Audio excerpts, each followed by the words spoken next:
season finale of Angel, a destiny revealed by an ancient prophecy. The friends Angel turns to for help are being sacrificed. The season finale of Angel. Hello, everybody, and welcome to this week's edition of Slade, the Buffyverse Revisited. I'm one of your hosts. I'm Saul Goodman. I'm your other host, Walter White. There you go. And this week, my first thought was, honestly, Jesse Pinkman, and then I was like, no, fuck that. I am the one who knocks. That's right. That's right. This week, we will be pirouetting into Season 1, Episode 22, the final episode of Angel for Season 1, to Shanshu in L.A. Yes, we will. And this, ladies and gentlemen, is going to be our last episode ever. No. We've finally reached the last episode of this season of Slade, the Buffyverse Revisited, approximately 1 year from when the first episode of this season of Slade, the Buffyverse Revisited, dropped. Yeah, we won't talk about that. No, it's been a rough year. It has been a rough year. It has been a rough year. No, this is our last episode, though, until we return on September the 9th, 2024. Yes. I talked about most of the stuff that we're going to talk about again, but I talked about most of it on last week's final Buffy episode for the season, but I'll bring it up here again. But first, did you have something you wanted to say? No, I was just going to say we'll be back on September 9th with Buffy the Vampire Slayer, Season 5, Episode 1, Buffy versus Dracula. Yep. And just a heads up, folks, it sucks. Disagree. It's a strong one. Wow. Foreshadowing my thoughts. So yeah, let me bring up some of the things that we talked about in last week's episode, since this is our actual final episode until September 9th. I will speak of these things here again once more. Specifically, number one, when we come back next year, what the hell am I talking about? When we come back for our next seasons, which would be Season 5 of Buffy and Season 2 of Angel on September the 9th, we're going to be kind of revisiting, as is our name, a prior format that we tried that didn't work, but now we think we've got the kinks and the bugs worked out. So we're going to be, when we come back on the 9th, which will be a Monday, that will be the Buffy debut of Season 5.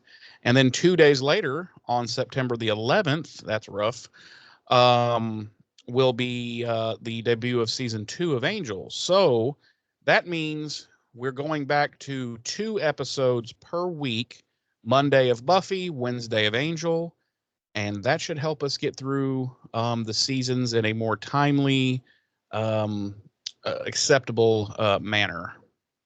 Yes, and as stated last week, we have fingers crossed, knock on wood, believe we have come up with a recording schedule that will allow us to continue putting out 2 episodes a week and avoid the fatigue that kind of put an end to that when we previously did it. But yeah, we're like I said when we talked about this last week, we are both genuinely excited about going back to 2 episodes per week and having seemingly figured out a recording schedule that is going to enable that, so that we can, as Jeremy said, move through these seasons in a more timely fashion. A couple of months as opposed to a year. A year. Yeah. Yeah. We had to work out the kinks. We had to figure some things out, and like he said, I think we've nailed it down. I don't know why we didn't think of this before, but hey, better late than never. So I think honestly, I think it probably took the realization that we were heading into taking a full year to cover a season of Buffy and a season of Angel together to kind of get those brain juices flowing and be like, what can we do to not make have this happen again. right, make this go faster? And of course, the logical solution to that is we have to drop more than one episode a week. Yep. And so then the next step is now the brain juices have to flow to figure out how we can make that happen without one of us burning out Yeah. like the last time. And I think we've got a good plan moving forward for ourselves. So yes, we will be returning with new episodes. Season 5 of Slade the Buffyverse Revisited will recommence on September 9th with Buffy the Vampire Slayer Season 5, Episode 1, Buffy versus Dracula. And then 2 days later on Wednesday, September 11th with Angel Season 2, Episode 1, Judgment. Indeed. So mark it on your calendars, ladies and gentlemen. September the 9th. Your favorite podcasters, James and Jeremy, return with Buffy verse Revisited. Revisited. So now, let's bring up the thing I brought up last week, and since this is our final episode of this season, it would, I think, serve well to bring this up here. We are having a contest, folks. The contest is simple. It's nothing major. You don't have to do any crazy shit like you do with some of these YouTubers that have, giveaways and contests. And ours is pretty simple. We just want you to email us at buffyrevisited@gmail.com. Be sure to include your name and make sure you email us from an email that you check regularly that we can get back to you at. And in that email, write us a paragraph or two. It doesn't need to be anything crazy. About how you would have handled season 4 of Buffy the Vampire Slayer. With the pretext of assuming you were like, say, the head writer, and Joss had come in and said, here's what we're doing for season 4. Adam, he's our bad guy. The initiative, da-da-da-da-da-da. You fill it all in. I'm just giving you, who they are and what they're doing, and you make them who you want them to be, and you work it all out. That's what we want to see from you guys, because as we all know, season 4 was not the best. But James and I both feel like Adam and the initiative were good ideas that absolutely could have been cool and something different. They just weren't executed right. So we want to see what you guys would do, given a hindsight and a Monday morning quarterback type of situation. How would you have changed things up, and how would you have done it? And yeah, your deadline will be September the 2nd, a week before we come back. And given that, James and I on the 2nd will, or possibly the 3rd, gather up the emails that you guys have all sent in. We'll go over them and discuss them. And in our own arbitrary and unfair way, we will decide who has the best and who wins. And the winner will receive any item that they would like to have from our merch store, free and clear. We will have it shipped directly to them. And yeah, so it's nothing fantastic, but hey, we just thought we'd have a little contest, have a little fun. and see what kind of creativity you guys have and what you guys can come up with. So let's try that and see what happens. If it works out, we might have more contests in the future more often. So give it some thought, folks. Give it some thought. Send that to us in an email. And because, so I'll put this out there right now, because we will be recording the way we're going to be recording.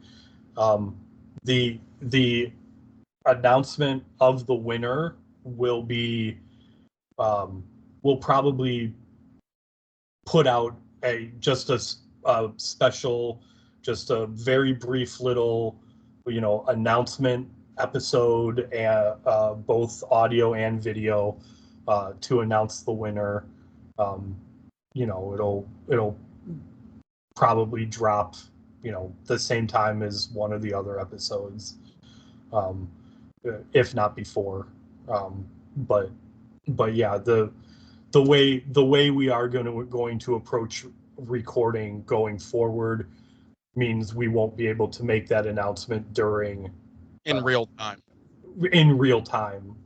So yeah, that will be an announcement that will be made by itself in a quick little upload, audio and video. Obviously we'll also post it on Facebook who the winner is, and obviously you'll be contacted via email as well, as Jeremy said. But yeah, so be on the lookout for that. Be on the lookout indeed. James. Yes, sir.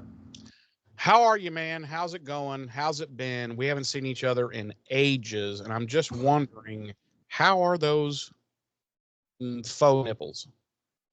They're not faux. I didn't get fake nipples to replace them. It's just flat now. Well, see, I was kind of thinking you could get those which I've seen women have this done that have had to have a mastectomy, and it's fucking amazing. Is those fucking ultra realistic tattoo of a nipple? Oh man, no, I don't think so. No, you're just gonna stay slate. We're just mannequin going smooth. Yeah, we're just gonna stay Ken smooth on there and live with it. Sad. Thoughts and prayers. Thoughts and prayers. So otherwise, everything's good. Everything's fine. Everything's dandy. Yeah. No complaints. How about you? Same old same, or like as I sometimes like to say, same shit, different day. There you go. Would you consider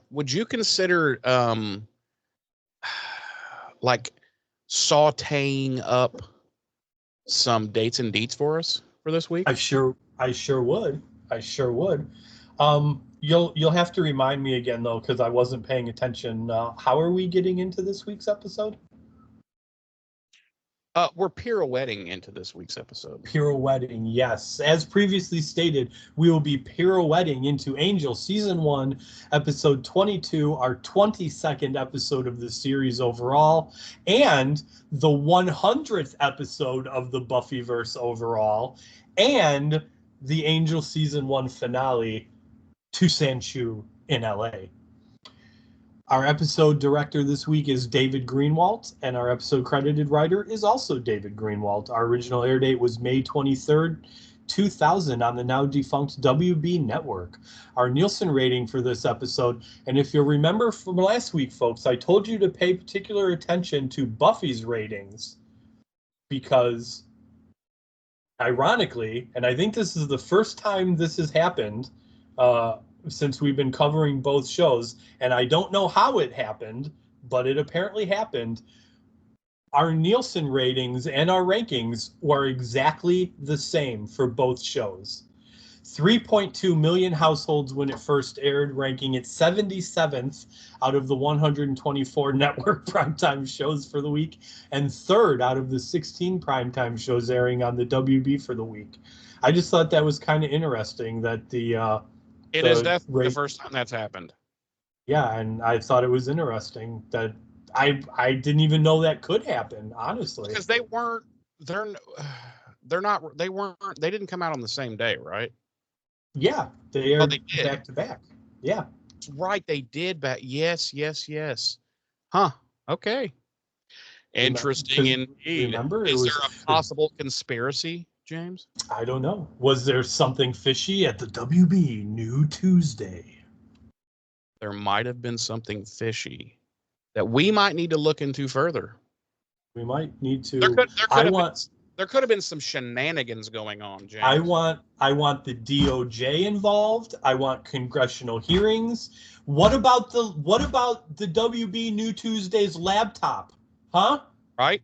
Where is fucking Marjorie and fucking Lauren when we need them to suss this Right. shit out?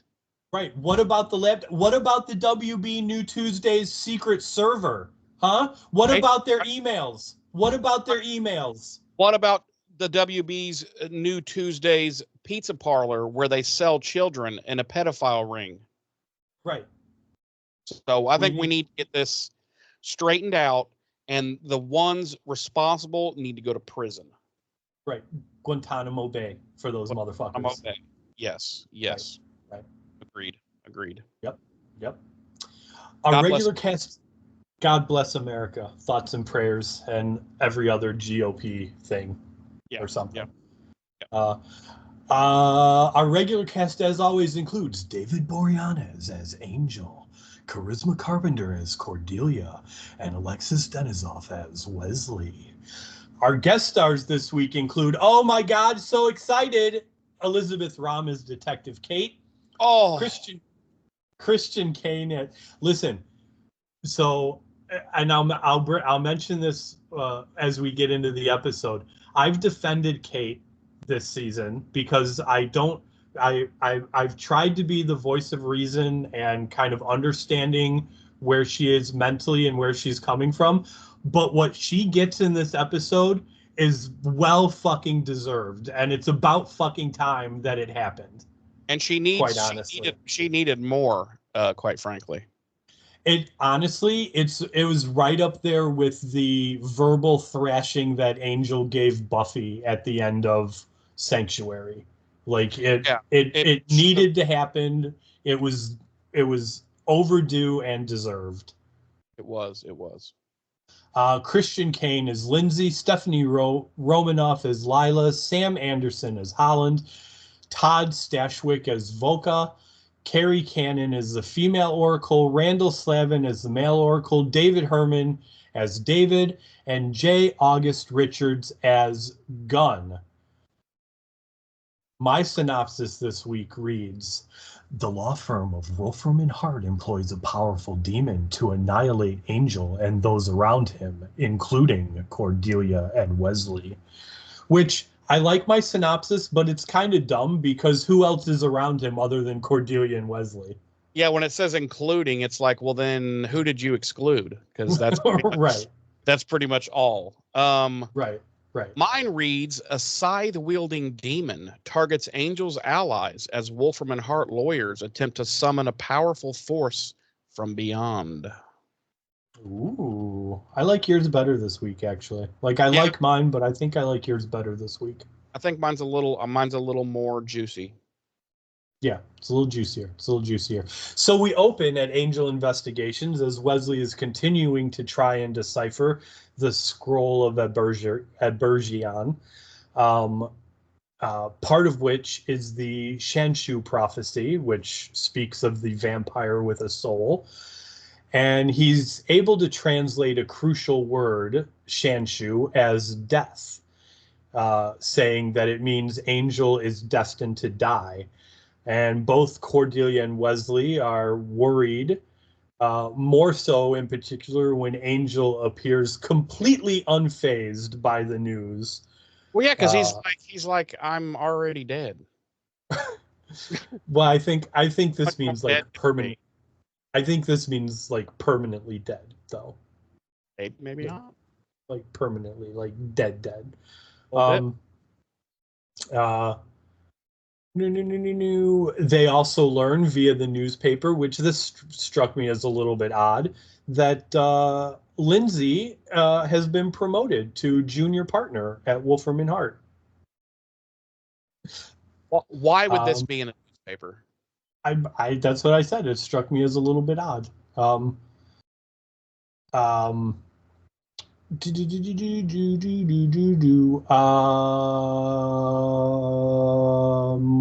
where did I leave off? Oh, um, billionaire David Nabbit uh, shows up at the Angel Investigation offices, um, wanting to hang out with the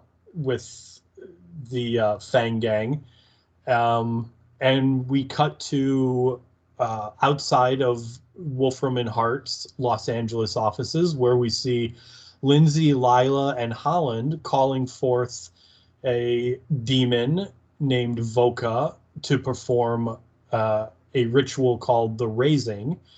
And he is quite unhappy to learn that the scroll he needs is now in the hands of uh, the is now in the hands of the one that the Raising was intended to destroy. And that is our cold open.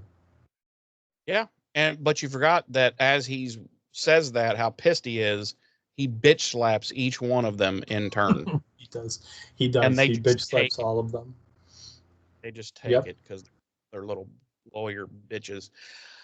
So then we cut back to Angel Investigations, and they are still playing host to David Nabbit, the billionaire, who wants to hunt demons. And it's just really awkward. So they decide amongst themselves to just kill David, so that so that they don't have to deal with him anymore. No, Cordy has a vision, and that sends Angel on his way to help a homeless woman who's apparently fighting a slime demon. Is this where did I miss? I might have left that out. Is this where David's like, okay, I'm gonna go now, and they're like, okay, bye. Yeah, when we come back from the opening credits, there's still like some awkward, like brief conversation between Nabbit and them, and then he's like, all right, I'm gonna go. And as he leaves, Wesley realizes that he may have, or that's when, no, yeah, he leaves, and then that's when Cordelia has the vision. Yeah, As her vision, yeah. yeah. But we forgot to mention too that he's wearing that super sweet D&D He does robe, have a he does have a pretty sweet cape on. Yeah. like a wizard thing, but it's funny. Because he was supposed to be hosting his D&D game.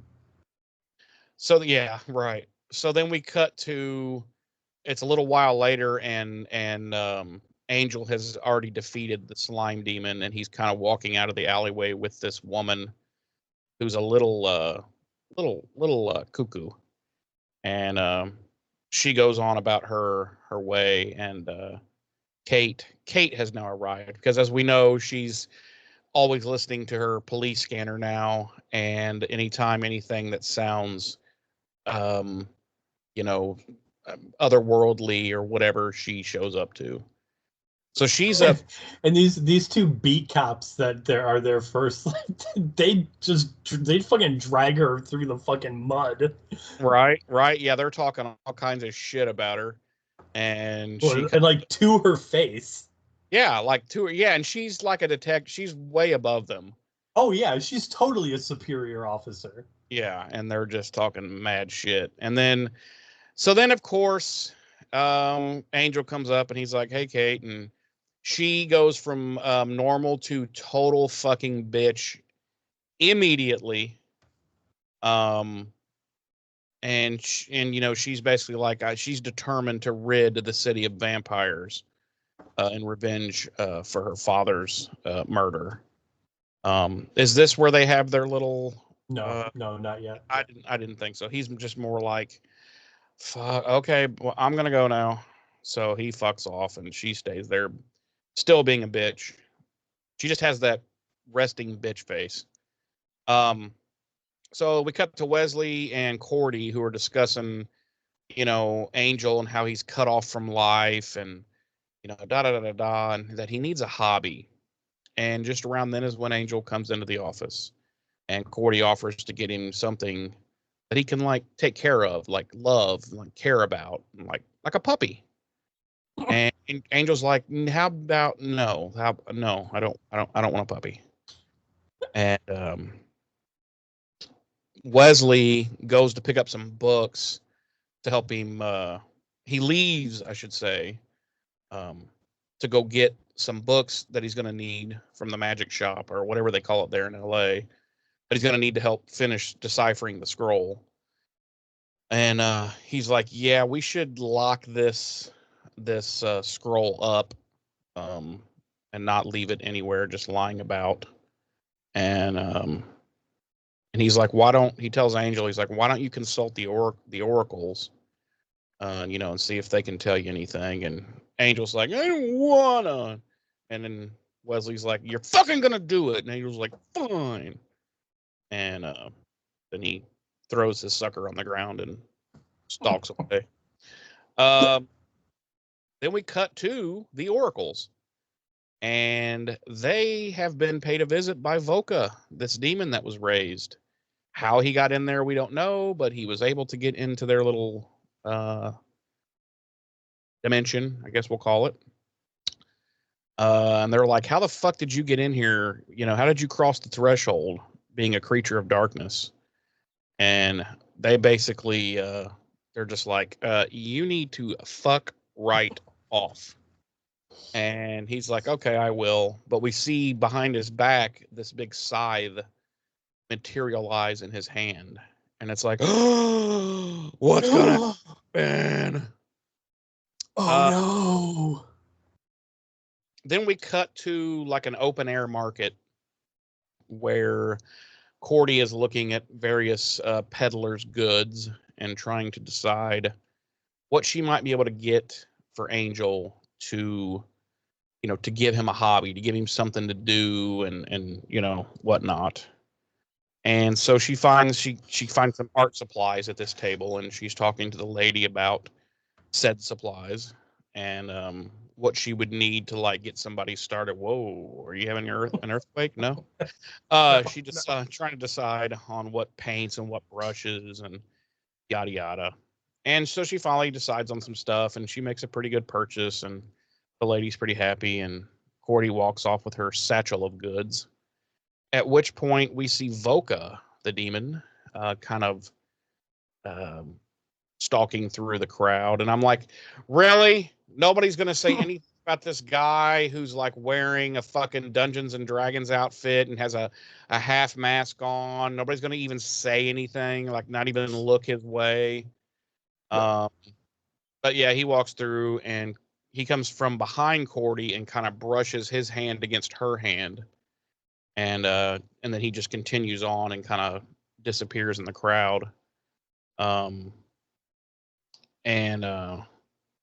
she's getting ready to head home, and she's like, all of a sudden, she gets a vision, like her painful fucking visions, and then it kind of passes, and she starts to call Angel up to apparently tell him what her vision was, and then she gets slammed by like a bazillion like visions, one after another, after another, after another, and she's just freaking the fuck out. She's in agony. She's screaming. She's collapsed to the ground, and the vendor she had been working with earlier comes rushing over and gets down and is checking on her, and she's yelling out for people to call 911. And did you notice how no one like even glanced, and like no, it didn't seem like anyone was in any like but you 911.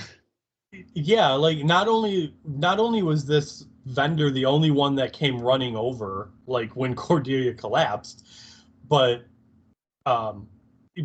she's like yelling for someone to call 911, and nobody else comes over, but you do hear someone like off screen say like I'm already on it or something like that. Well, no. She says someone call 911, and then from off screen you hear somebody say, "What's the number?" No. No? No, from off screen you hear someone say like that they're already calling or something to that effect. But yeah, like literally no one else comes over or anything. It's like, what the fuck? No one seems to give a flying fuck that this poor lady's like collapsed to the ground and is screaming in agony. They just like, a matter of fact, if you rewatch it, if you look, I think it's kind of straight back from where they are and off to the right, like your own right when you're watching it, you'll see people that are just continuing to browse through things on tables. It's like they give zero fucks. Anyway, then we cut to Angel's subterranean pimp pad, and he goes over to his wooden armoire with it happens to have a little lock on it, and he puts the scroll in this wooden armoire that has a little lock on it and locks it. It's his weapons cabinet. We've seen it before. Yeah, but it's a wooden armoire. Well, anyway, it just seems to me like there would be something a little more substantial that he could lock this scroll in, but I digress. And Voka is there, and he's kind of stalking him from the shadows. And Angel gets a phone call, and it's like, wait a minute. When you think about it, you're like, who called him? Like, is it like God? He's like, hey, Angel, it's God. No, Angel's. He's probably Cordelia's emergency contact. Oh, is that what it is? Is that what it is? Yeah. What? Okay. We're like, yes. Is this Angel of Angel Investigations? Anyway, they tell him something's up, and you hear him say, "What happened?" or "What's wrong?" or something like that. And he's like, "I'll be right there." And so he starts. So he fucks off out of there, and then Voka comes out from the shadows, and he just breathes heavily on the wooden cabinet and is able to easily remove the scroll. But he also leaves something behind that has an ominous hum to it. I think it's a battery powered butt plug, but we'll see later. Then we cut to the hospital, and Angel can already hear like Cordelia screaming, and he comes running up to the nurse, and he's like, Cordelia Chase, and she's like, are you family? And he's like, you fucking called me. I'm on the emergency contact list. And she's like, and then he just runs past her and runs back into Cordy, this is so hilarious. And it's funny too, even more hilarious because I read it in the goofs section also after I had already thought about it. But yeah, he gets back there to where Cordy is, like the little triage area. And, she's still just like writhing and screaming and in agony. And they've got her fucking strapped down to the bed. And the doctor's, telling, we really don't know what's going on and blah, blah, blah. She's having we don't know if she's having like stroke or what, but it's got to stop soon or it's going to kill her. And then she says something utterly fucking ridiculous. She says, we gave her a CAT scan. We can't find anything medically wrong with her, which is stupid because there's no way they've given her a CAT scan. Because you have to lay utterly, perfectly, completely still for a CAT scan, and she's thrashing all over the place. So that's just fucking dumb. So anyway, we cut back to the office, and Wes has returned from the Magical Book Supply Depot. That's what we'll call it from now on, the Magical Book Supply Depot. And he heads to the weapons cabinet to get the scroll out. And finds that not only has the cabinet been like jimmied open and kind of broken, but he sees something inside that causes him to back away. And then we cut to outside of Angel Investigations, just as Angel's pulling back up outside the building. And he gets out of the car and he starts to head towards the door. And the whole motherfucker blows the fuck up. We're talking, this was like several 1,000 pounds of fucking TNT, because this bitch blows the fuck up. and Angel, it actually blows Angel down on the ground and shit, and he gets up and he goes running into the burning building, gets down into his before you, I wanna ask you, and I need you to take you back to May 23rd, 2000, when you watched this, when it originally aired. When Angel Investigations, and therefore Angel's sweet subterranean pimp pad, went kaboom, did you feel a curtain of sadness wash over you? Yes, I was actually pissed because I was like, okay, they've decided to move his living situation elsewhere. Why? And no. I remember being extremely sad because I was like, I was like, this sucks. Like, obviously, they're going to have to find someplace new for their base of operations now, and it's not going to be nearly as sweet as Angel Investigations and that subterranean pimp pad was. And in their defense, I was kind of wrong. I don't know. I'll be honest with you. I'm not going to say it by name or describe it or anything, but I was never a big fan of where they end up going to next. I much preferred, well, because like with Angel Investigations, what we currently have, well, up till this scene, you've got the offices and shit upstairs. Then he had his little deal to go downstairs to his pimp pad, and I don't know. To me, it was perfect. It was just exactly what it should have been and what it needed to be. And then where they go next is like, really? Like, I don't know. I mean, it's the episode where it's introduced is kind of cool, and the history of the place, but I don't know. I was never that big of a fan of it, to be honest.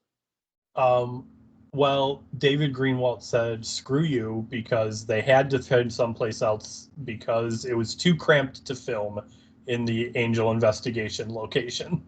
So that's why they were actually, at least the upstairs part was like actually a location, not a set built. It must have been, yeah, because when I was looking up, research for this episode, I came across the quote from, not a quote, but a thing that said David Greenwalt said that their decision to blow up Angel Investigations came down to the fact that the sets were too cramped to film on.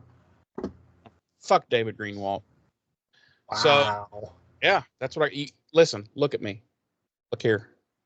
I am the captain now. So, Angel goes running into the burning building, which is a bad idea for a vampire, by the way. And he gets down to the subterranean pimp pad, and he finds a really fucked up looking Wes, who, let's be honest, since he was probably like 5 feet away from this explosive device, should be fucking pieces. Like, there should only be like splatter marks of Wes down in that basement, but we'll go with it. But he is fucked up. Like, he's unconscious and very battered. And of course, Angel saves him, gets him out of the building, and there's an ambulance outside taking him away, and Angel's getting ready to follow in his car, but good old Kate stops by to just give her condolences and be a good pal. No. She immediately goes back to bitch mode, and she's telling him, like, how does she say that? Like, you're not going anywhere. You're a witness or something. Yeah, she's like, what a surprise. Something weird happens, and you're right in the middle of it, and this and that. And he's like, I don't have time for this, and I've got to go. And she's like, you're not going anywhere. You're the main witness, and yada yada yada, and whatnot. He basically tells her, fucking watch me go. And then he's like, if you want to be my enemy, I'm more than happy to oblige, you fucking bitch. Yeah, he's like, I really liked this scene because, like I said, like I've been as much as I've advocated for Kate this season, like it was time that this happened. And Yeah. he's basically like, he's like, I'm tired of I didn't kill your father, and I'm tired of taking the blame for everything that you can't fucking handle. And then he's like, if you want to be, enemies, try me. And he fucking storms off. He's like, see how that works out for you. Remember, you're a human cop. I'm a fucking 250-year-old vampire, bitch. So if you want to be my enemy, let's see how that works out for you. And it seems to have, from the look on her face, it seems to have possibly maybe knocked a little sense into her, because she's like, whoa. And he fucking, because he blows past her and she does not open that mouth again. So anyway, we're in the hospital now, and Wes is in stable condition, but he's unconscious still. And after making sure that everything's cool with him, he goes down to see Cordy, who's not like, she's not screaming and thrashing and all that crazy shit now, but she's basically just, she's almost catatonic, basically. Just kind of laying there with her eyes open, and you can tell shit is still fucking up in her brain. And he takes her hand and he tells her he promises he's going to help her and yada yada. And he notices this weird symbol on her hand. Kind of looks like a tattoo, but it's kind of got a glow around it, so he knows it's something's not right. So he sketches it down really quick on a piece of paper and fucks off. And where does he fuck off to, James? He fucks off to Sunnydale to get Willow to help him research it. Yeah. And also they make love, he and Willow. And he doesn't lose his soul, and Willow's like, you're gonna tell me that wasn't good? That wasn't perfect happiness? And he's like, no, it was good, but it wasn't perfect happiness. Come on. Perfect happiness. Come on, please. Come on. Come on. No, he fucks off to the oracles to ask them for their help. And he does the little ritual and steps inside and discovers that they've both been brutally murdered. Okay, I'll just go with it. Okay. The ghost of the female oracle has a little bit of time remaining, and she tells Angel that Voka is the one who killed them, and that he's also the one that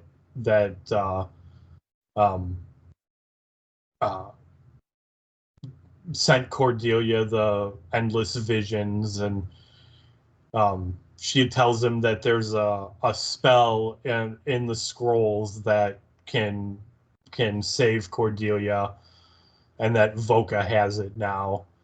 And he asks the female oracle where Voka is, and she tells him that he was summoned for the raising and is hiding behind man's law, which of course Angel realizes means he's chilling over at Wolfram and Hart. And he grabs the scythe that Voka left behind, and we cut to him rolling up on Gunn and his crew. And he basically tells Gunn that he needs him to head to the hospital and protect Cordelia and Wesley. Like, I hope, if you're listening, that you have already watched the episode, because I'm not doing this scene justice, honestly. Like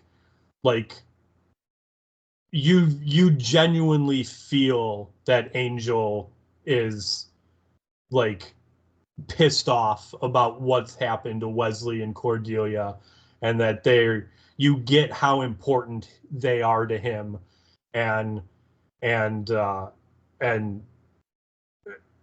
just David really sells it. And kudos to gun, the J. August Richards, because he manages to pull off the Gunn's realization that Angel's not fucking around here. Like, these people are important to Angel, and he wants them protected at all costs. So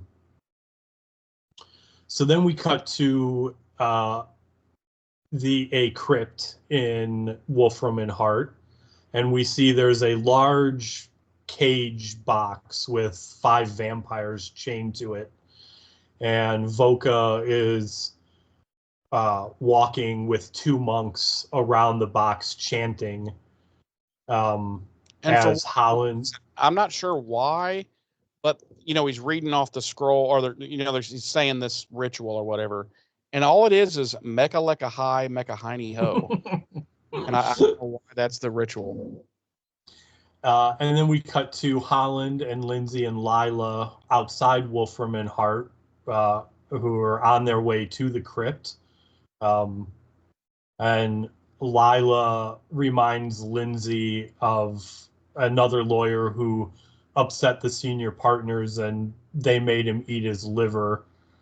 And we see that, which is so stupid. Nobody can eat their own liver. You'd already be dead. And we watch, and we see that Angel is watching them from a distance. And drawing, for some reason, he's like, I'm going to get into this new hobby that Cordy's trying. It's a weird time to get into it, but that's what he's got an easel set up, and he's just like fucking painting them, and he's like, as soon as I finish this painting, I'm going to kick their asses, but not until I finish this painting. So we cut back to the crypt, and Voka and his little monk followers are doing their little chanty chant, and about halfway through, and at this point, Lindsay and Holland and Lila walk in, and as Voka's doing his little chant, he stops. What's that thing that Holland says? It's funny. Oh, he says they haven't even gotten to the Latin yet. Yeah. He's like, oh fuck, they haven't even gotten to the Latin yet.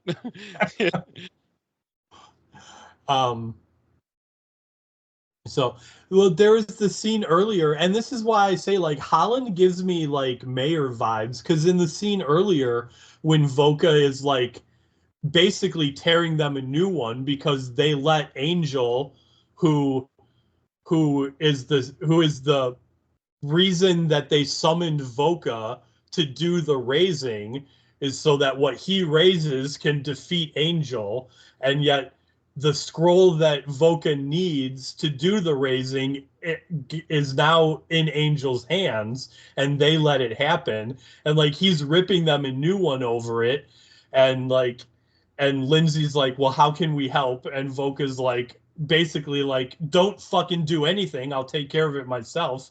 And he storms off, and then like behind Lindsay and Lila, Holland is there, and he like just kind of like shrugs, and he's like, well, end of discussion. Yeah. Like, he gives off Mayor vibes. He really does. Yeah. Well, you can tell somebody liked the mayor, and somebody liked the way he was, and they were like, let's put a character sort of kind of like him into Angel, Yeah, that's definitely what it feels like. Yeah. So yeah, he's doing his chant, and he stops, and it seems like he's sensing something, and he materializes another scythe as he's walking towards the windows, and as he's doing that, Angel makes his big hero entrance, busting through the windows, and they engage in swing in like Batman, except the lines are attached to his nipples for some reason. And they engage in fisticuffs, and Holland is like, and I don't know why, but Holland is like, Lindsay, like, what the fuck does he expect Lindsay to do? Lindsay, you're gonna listen. I need you to beat up the vampire. Right.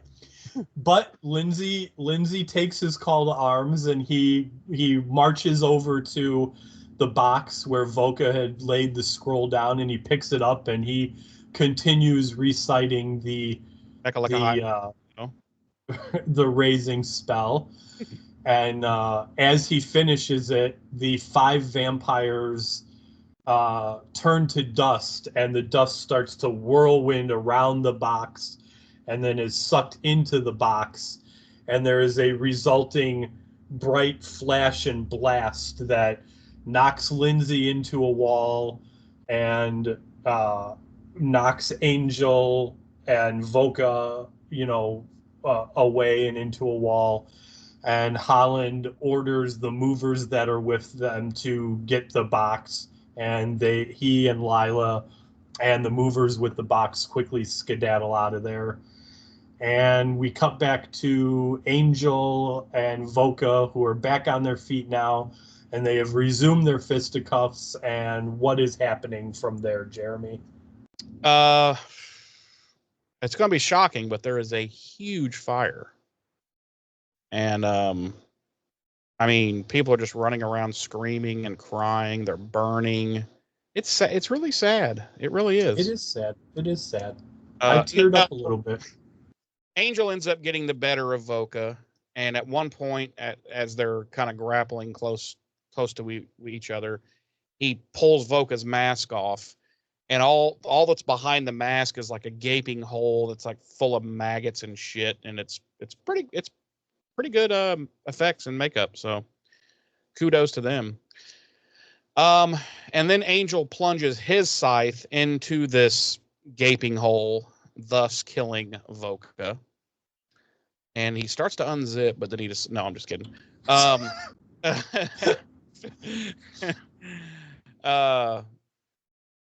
So Lindsay has now come around, and Angel goes and confronts him. And Lindsay still has the scroll in his hand, and Angel needs it because it's got the rest of the prophecy on it that involves him. And he's like, "Give me the fucking scroll." And Lindsay's like, "No!" And Angel's like, "Yes!" It's my scroll. It's not your scroll. And Angel's like, "But there's a prophecy about me in it." And Lindsay's like, "I don't care." Yep. And then Lindsay like stomps his feet a lot and starts screaming for their mom. Lindsay's like, "Mom, Angel's trying to take my scroll." Yeah. So Lindsay's basically tells him. And then from off screen, you hear, "Boys, stop fighting over that ancient prophecy scroll already, okay?" I'll give you something to cry about. I'll give you two something to cry about if you really want. Oh Lord.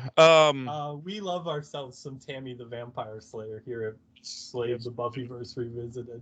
We do. Lindsay tells him that he decided to stay with Wolfram and Hart and take the promotion because it's a choice to be powerful. And the scroll has foretold that all of Angel's connections to the powers that be will be severed. So Angel's like, "Give me the fucking scroll." And Lindsay's like, "Nope." And he leans over and starts to burn it on this torch. At which point, Angel throws his scythe at Lindsay, lopping off his motherfucking hand. And Lindsay goes down screaming and writhing in pain. And Angel just nonchalantly walks over, picks up the scroll, and then says, "Go ahead." And then says the best line in any media ever uttered, which is, "Don't believe everything you're foretold." Yep. And then he picks up Lindsay's severed hand and goes and just shakes it around. No, he didn't. No. Oh, that was my version. Yeah. Yeah, that's your version. No. Then we cut to the hospital, and Wes is now conscious, but he is fucked up, and he's in a wheelchair. And apparently Angel has wheeled him into Cordy's room, and he is reading the words that need to be read that remove the mark from Cordy's hand. thus returning her to normal Cordy. And they're all happy and everything, and she kind of cries, but because of all the pain and suffering she's been in. But she tells Angel that she wants to help all the people she saw in all those visions. And Angel's like, I promise we will. And then Wes is like, will we though? Will we? And Angel's like, shut the fuck up, man.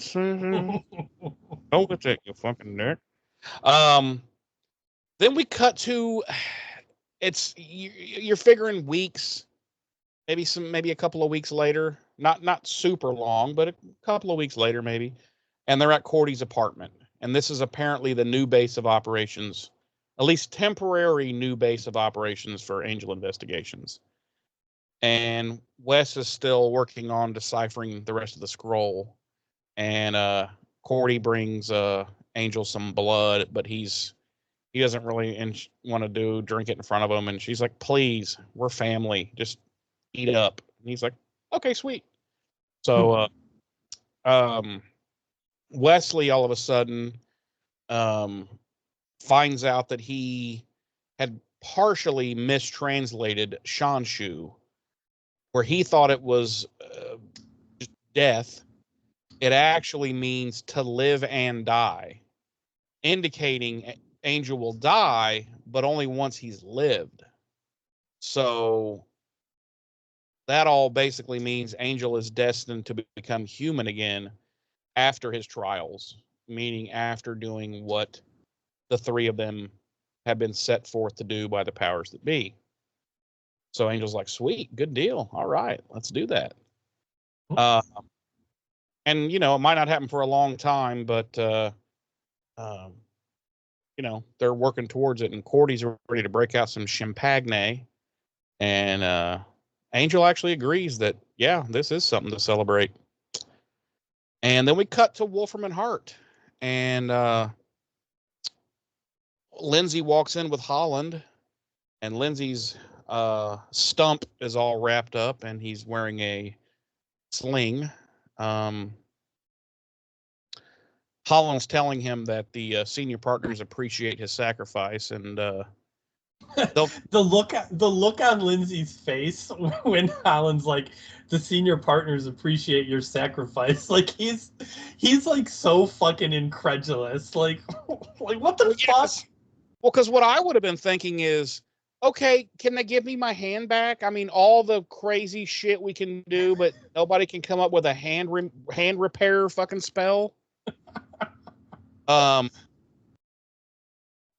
Holland says they'll get their revenge on Angel with the help of what's in the box that they raised.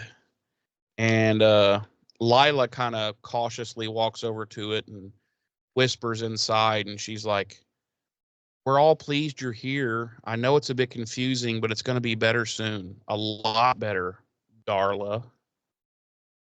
And then we see Darla inside the box, shaking and looking around like, where the fuck am I? And then we cut to credits. Dun, dun, yes. dun! The raising was raising Darla. And also Arizona. And yes, and Arizona. Probably my favorite Nick Cage flick. Yeah, it's probably one of his best. Yeah. Yeah, so that is it. That is the end of Angel Season 1. What a cliffhanger, man. Right? Because we haven't seen Darla since he killed her in, was it Season 3 of Buffy? No, Darla, oh God, that was Season 2? 2, maybe? Oh, okay. Hold on. It's been a long time since we've seen Darla. And, like, he just kind of just straight up dispatched her, and that was no fucks given. So yeah, the 7th episode of Season 2, Darla. Angel stakes her. Well, the bitch is back in town. That's all I can say. Oh, wait. No. I mean, we've seen her in flashbacks, but we haven't seen Darla. Right. No. She was first killed in the 7th episode of the first season of Buffy. Oh, okay. So yeah, we've only seen her in flashbacks since then. Yeah. Well, his sire Darla has returned thanks to Wolfram well, I won't say it, but thanks to Wolfram and Hart, and we're about to find out next season what kind of shit they're going to unleash on poor Angel, poor Angel. Jeremy, would you Yes. like to play the fastest growing game in America? Guess the body count? I'm going to say 8. Close, 9. Damn. Yeah, I mean, All you right. win some, you lose some. Our music this week, Grant Langston with Time of Day, and Christoph Beck and Robert J. Krall with our original score as usual. Jeremy, would you please tell me and the lovely audience, on a scale of 1 to 5, how many resurrected sires do you give this episode? Well, before I give that, I'm going to have a nap. No, before I give you that, it's a half. I give it a half. It falls in the half spectrum because I gave it a 3.5. The reason being, I couldn't give it a 4 after last week's episode because it's not quite to that level. But I also felt it was better than a 3. So, using my superior mathematical skills, I went 3.5. No, it's a solid episode. There are some derpy, dumb fucking things in here that don't make sense, and that's one of the reasons I couldn't make it a 4. But other than those things that I brought up during our revisit, it's pretty solid. It's pretty well written, and it's definitely it's definitely a must see in the Angel category because it's a huge. I mean, Darla is now back. The just the hatred between Angel and Lindsay really kicks off in this episode. But this episode really lays the groundwork for the rest of the series, honestly.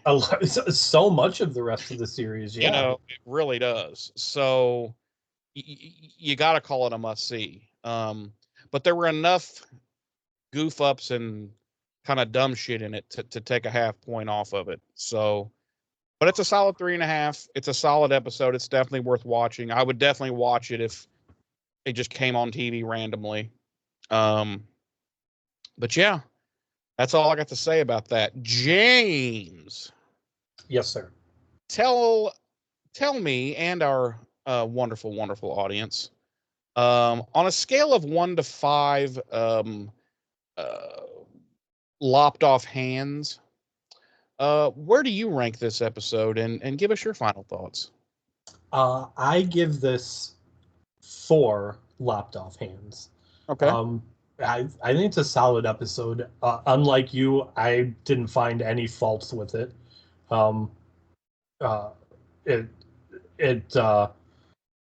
Yeah, I mean, I really don't have much more than that to say. Like the writing and directing was great. I think when it comes to Angel, the episodes where Greenwalt is involved tend to shine. Kind of like how over on Buffy, it's the episodes that Whedon is involved with that tend to shine more so.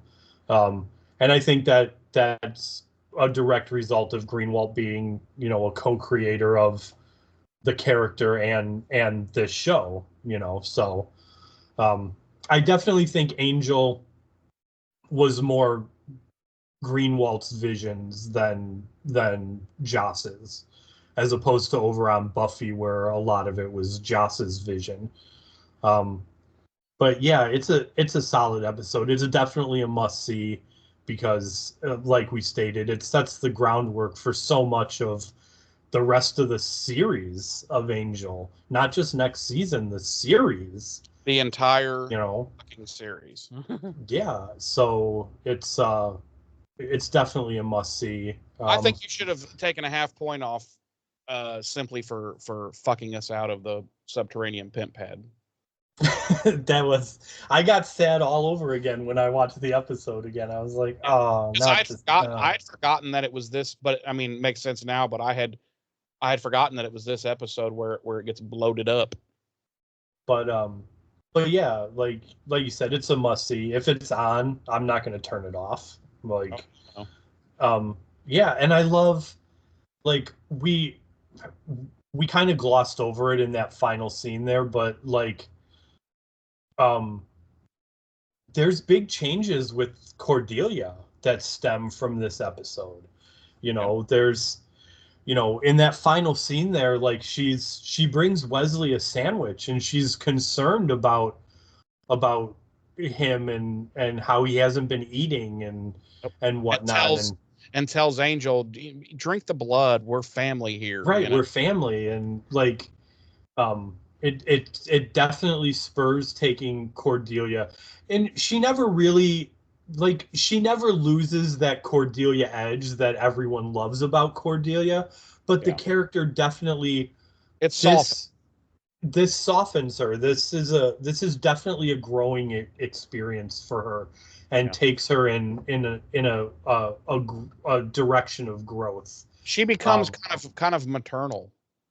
Right, over the tenure of the series. So yeah, and I love the dynamic between the three of them.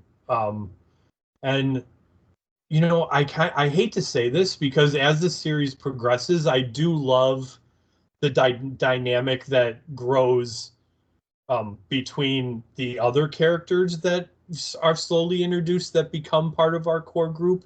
But unfortunately, this is something we're not, I don't want to say we're not going to see anymore as the show progresses, but as the show progresses and we do get other members of the group joining and becoming integral parts of the team, we do lose some of this that we're seeing.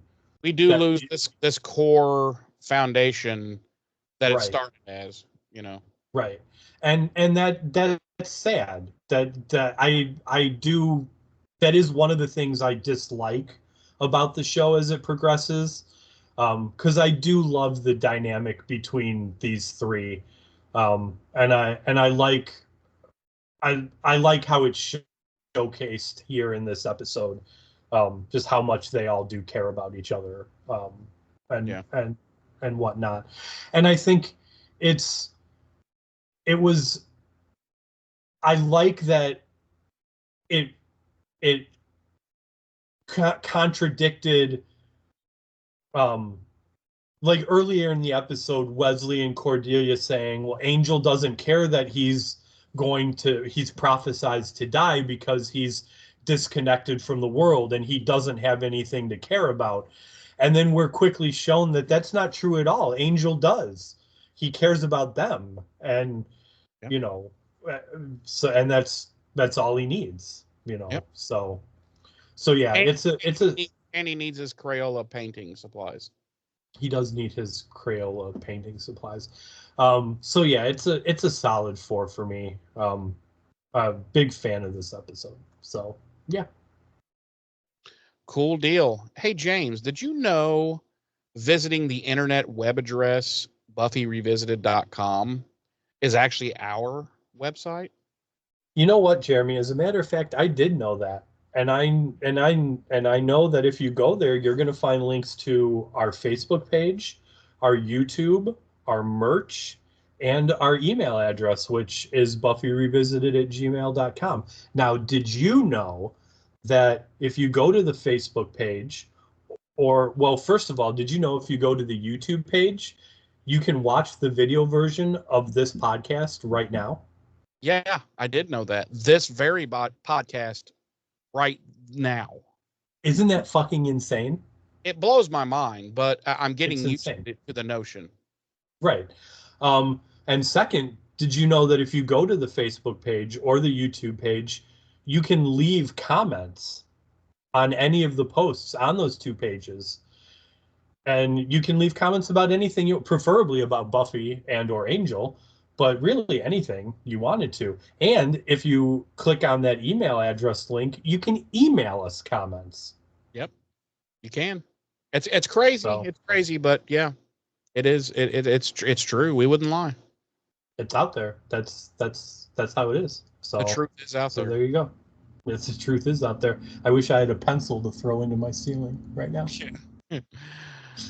Well, everybody, wow, we have finally made it to the end of season 4 of Buffy and season 1 of Angel. It took way too long, but I'm kind of proud. I'm kind of happy. We made it through, and we're still here, James. We're still alive and kicking, baby.